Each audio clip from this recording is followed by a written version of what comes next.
Wasabi Gangsters, it's me, Chance Dillon, here to talk to you about books. How's it all going? Hopefully you had a good week.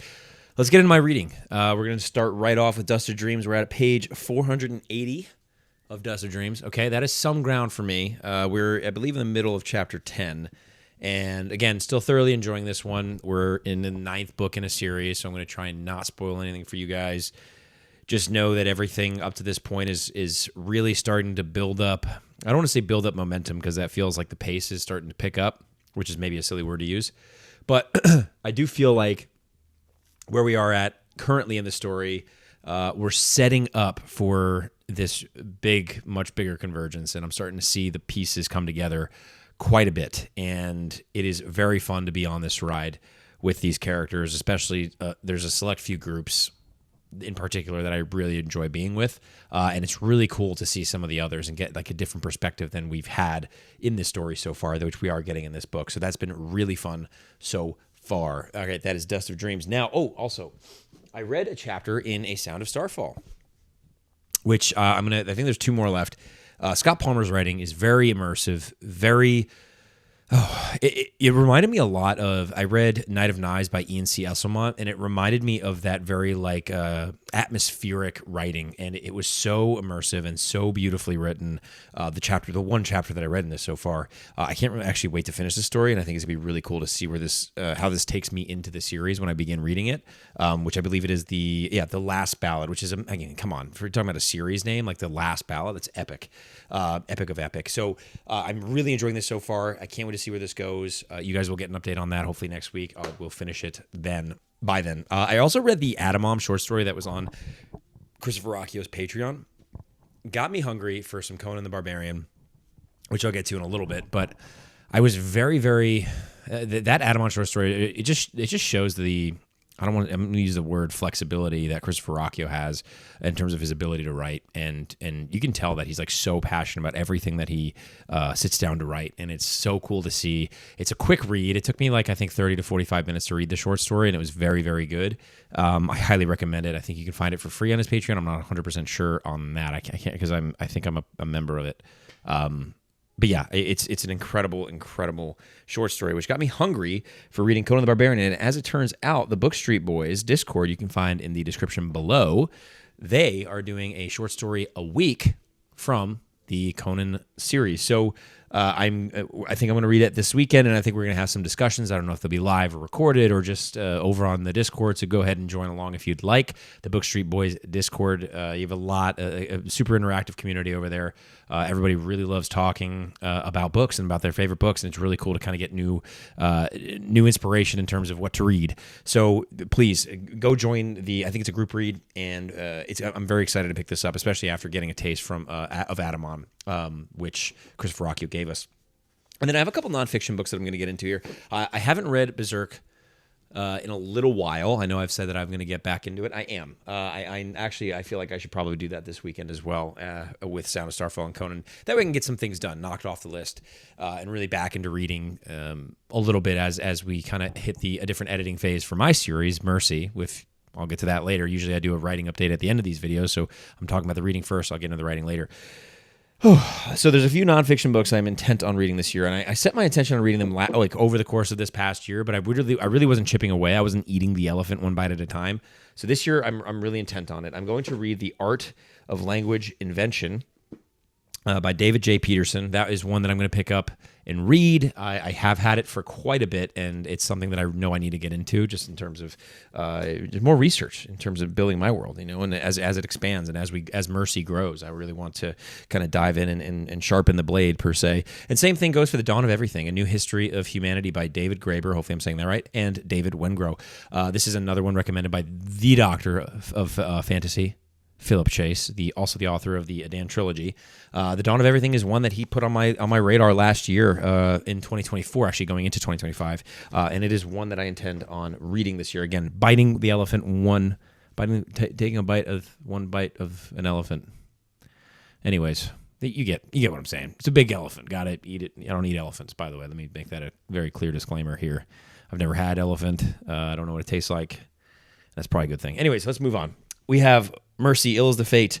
I'm going to get into my writing update, so if you're here just for the reading, thanks so much for tuning in, but let's talk writing and editing of the Mercy series. Man, things are going crazy, and I cannot believe, first of all, the community support on Bookstagram, on BookTube. I wrote the acknowledgments for this book because I did finish my editing. I finished all 44 chapters plus the after this week. I sent it off to my editor, Gracie York. We are, I think I'm 9 or 10 some odd days away from getting the manuscript back, and then myself and Abel Montero, the author of The Crimson Fire, is going to work on the formatting, and we are going to get some advanced reader copies out to you. Speaking of, in the description of this video, there will be the ARC form for you guys to fill out if you want the digital ARCs of this book. The application for the physical ARCs, I think, are going to be, it's on the form. I'm probably going to have to make a new one. I'll make a new one, and I'll put it on the website, chancedillonauthor.com. You can sign up for my newsletter there. I'll put out the information as well. But yeah, I intend on having a physical ARC application because I will be doing them differently this time. I said last week, I still will be doing giveaways for the physical ARCs. The difference is that I'm going to ship them directly from Ingram Spark to the giveaway winners, just to sort of take away that middleman, which was me. And also, to be transparent, it does save a little cost. So they won't be signed this year. That said, again, people, if you bring them to events, if you ever see me out and about somehow, I will sign ARCs, absolutely. And I'm really excited to. I just want to make sure, in terms of leading up to the release of this book, getting people the copies, the physical ARCs to get into. So if you guys are interested in physical ARCs, if you have the first book's physical ARCs that are signed, which I think they all were, I'm pretty sure I was pretty intent on having that happen.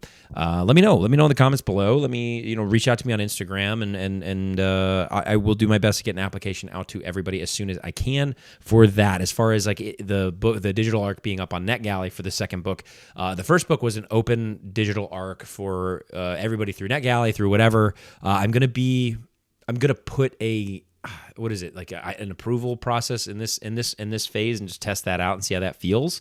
Mostly because I want people who have read the first book to pick up the second book. I don't want to have any mistakes there for people just jumping into this one. And even though it says the second volume on the cover for a digital ARC, people might be like, and even though I put a recap in the beginning of the book, which I will make available on the Chance Dillon Author website as soon as it's finalized with the copy editing and proofreading. It will be available on the website, chancedillonauthor.com, for you to see and read and catch up on the book. If you don't want to read it in the book, it will be there, but also it will be available on the website.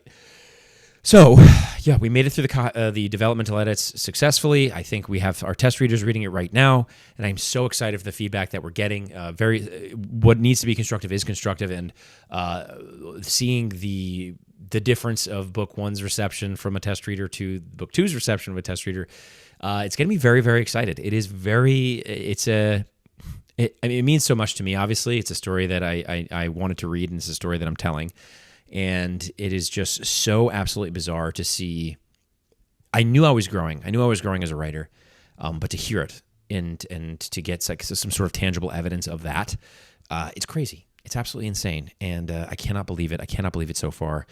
I can't wait to get this out to you guys. I really am so excited because it finishes up the first arc of the entire story I set out to tell, and then I can finally dive head first. I have almost 17,000 words of book 3 written, but then I can dive into that second arc and complete the series for you guys and for me. Like, I just am really excited to experience what is going to happen in this world, in this universe, in this story, and all of the things that are going to take place in different mediums over the next few years. I am just so excited for the plans that I have set out and the intentions that I've set.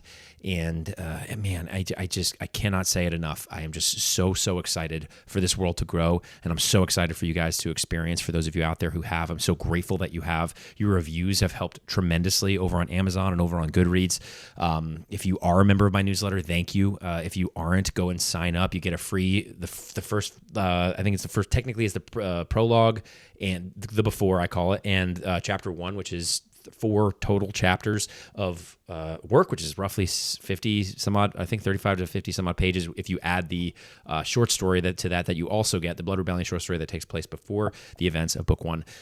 That's all on the newsletter. You get that right when you sign up, and then otherwise every week, every Thursday night I put up when these videos go up. a written version of this sort of update, so you guys can get exact word counts. You guys can get a perfect idea of where I'm at, where my head's at, and how everything is going in production process, different aspects of production. I usually try to touch on all of those things here, but on the newsletter, it kind of gives me a little bit of more time. That's the second thing I do. I usually do this first, and then I sit down and I write, and that really kind of helps me articulate it for myself, let alone for you guys. So it's a fun process. It's how I write. Also, it's a very pantser. I experience the story as I go, which is very, very fun for me. It's again very cathartic, and also just like a really neat experience to experience this story. And I cannot wait for you all to do the same. Oh man, so that's it, guys. I'm going to do my quick short that I do for social media every week. Otherwise, I am so grateful that you guys stopped in. Tell me what you're reading down in the comments below. Leave, subscribe. I said leave a subscribe. Leave a subscribe in the subscribe box that is on this page as well. If you want to hang out and get these video updates every week, there's only 1 month out of the year that I don't post, that I just decided was December, and that's it. And so we're here, guys. We're here. We're having a good time getting into writing book 3. Actually, there's a short story that I want to write first from a beloved character. His perspective, and it's going to be fun. I have like a five characters picked out that I'm going to write from their heads and their pre-POVs specifically for these short stories for a single track, and I'm just excited. I'm just freaking excited to expand the universe even more. Anyways, that is all. I'm going to leave you here with this moment of silence.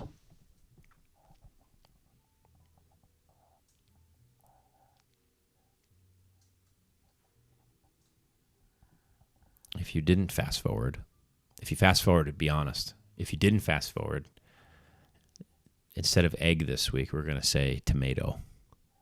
Fit it into your comment cleverly, please. Egg, tomato. Those are two of my favorite things. Singular. Egg, tomato. All right, this was fun. See you guys next week.